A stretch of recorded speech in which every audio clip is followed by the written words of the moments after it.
Jangan menjadikan sholat itu harus pakai sajadah. Makanya kadang kami itu kalau diberi sajadah di sebuah tempat yang agak sedikit kotor, misalnya sholat di tanah. Kalau dikasih sajadah, khawatir dikira oleh orang lain sholat harus pakai sajadah. Kadang harus kita singkirkan untuk memberi contoh. Anda bisa sholat dimanapun tanpa sajadah. Sebab bumi Allah itu suci. Di padang pasir, padang rumput, di mana saja. Tidak pakai sajadah sah. Jadi kita harus paham tentang kemudahan dalam melakukan sholat. Sajadah bukan syarat sahnya sholat. Kotor tidak najis. Najis kan terbatas sekali, hanya ada 7 saja najis. Najis adalah kotoran manusia, air kencing. Siapa yang kencing di situ? Kan nggak ada.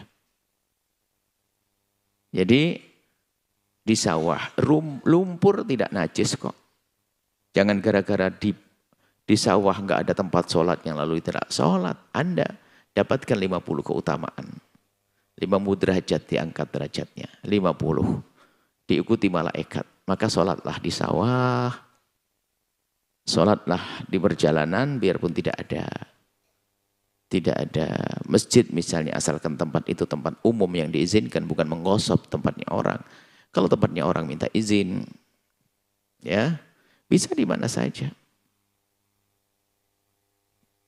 Di jalan-jalan misalnya, jangan di tengah jalan, maksudnya ada tempat-tempat umum yang diizinkan. Jadi sholat bisa di mana saja, tanpa sajadah. Ibu-ibu dengan baju muslimahnya sudah cocok oke. Tidak harus pakai mukena khusus. Yang ini adalah himbauan agar kita tidak meninggalkan sholat. Ternyata mendapatkan keutamaan berlipat-lipat. Dan memang kebanyakan orang yang tidak melakukan sholat itu sebetulnya bukan karena ia menantang Allah. Tapi karena tidak mengerti cara sholat yang mudah. Salat mudah. Dan untuk tidak harus pakai sajadah. Urusan sajadah ini adalah bab baru, akhlak memang. Kadang orang pengen menghormati orang lalu memberi sajadah. Cuman yang memberi ini kurang perasaan. Dikasih bagian kaki yang sudah berbekas. Berarti orang suruh sujud di bekas kakinya begitu. Atau ini sajadah sudah 6 bulan nggak pernah dicuci. Sehingga bisa sesak nafas itu orang yang sujud di situ. Jadi Anda pengen berniat baik harus mikir-mikir dulu sajadah Anda ini layak atau enggak. Cuman kadang ada sebagian santri yang baik, mungkin ada ustadz datang dan sebagainya. Langsung dikasih alas sorbannya. Sorbannya sudah bercampur ingus dari kemarin. Ini santri apa itu? Nah, jadi kalau Anda ingin memberikan orang, pastikan nyaman bagi orang. Apalagi tadi sudah batuk berkali-kali. Sorbannya dikasih sama ustadznya. Ini pakai perasaan dong. Ya. Memberinya pakai perasaan, tapi setengah mateng perasaannya. Akhirnya ustadznya mau nolak, nggak enak ini. Tapi tadi saya lihat batuk sama bersin sama, wah ini kacau ini kan begitu ya. Atau tiba-tiba sajadah sengaja Anda hamparkan semula untuk diri Anda sendiri, lalu Anda hamparkan. Melintang, semula bujur ke atas ke kiblat. Akhirnya melintang agar dibagi. Orang lain Anda kasih bekas kaki Anda. Ya, ini maksudnya. Kemudian kadang sajadahnya terlalu besar, melebihi dari batas, melebihi daripada tubuh Anda. Orang mau nginjuk nggak enak, takut nggak diizinkan. Akhirnya sopnya menjadi tidak beraturan. Makanya kadang apakah perlu orang dengan sajadah itu, ya kan? Apakah perlu dengan sajadah? Satu kalau ternyata menjadikan sesuatu menjadi tidak sempurna.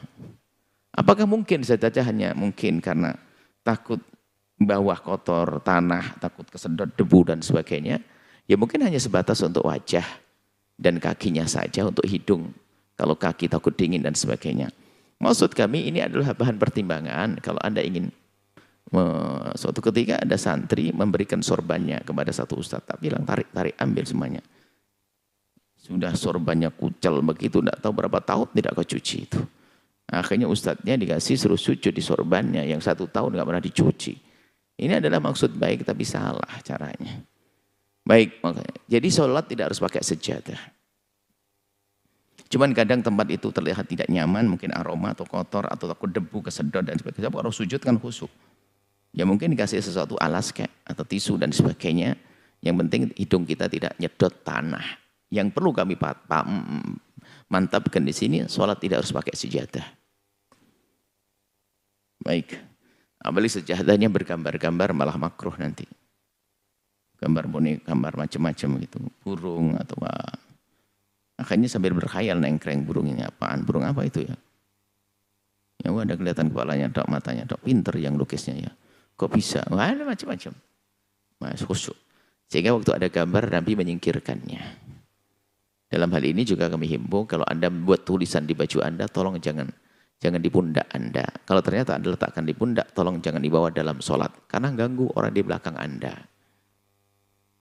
Tulisannya serem, awas jangan lihat-lihat ya. Yang lihatlah. Dari tadi kan jangan lihat-lihat. Tulisannya jangan lihat-lihat, penasaran. Gambar, terima coba. Karena ada tulisan macam-macam. Kalau memang bukan untuk sholat, ya suka-suka.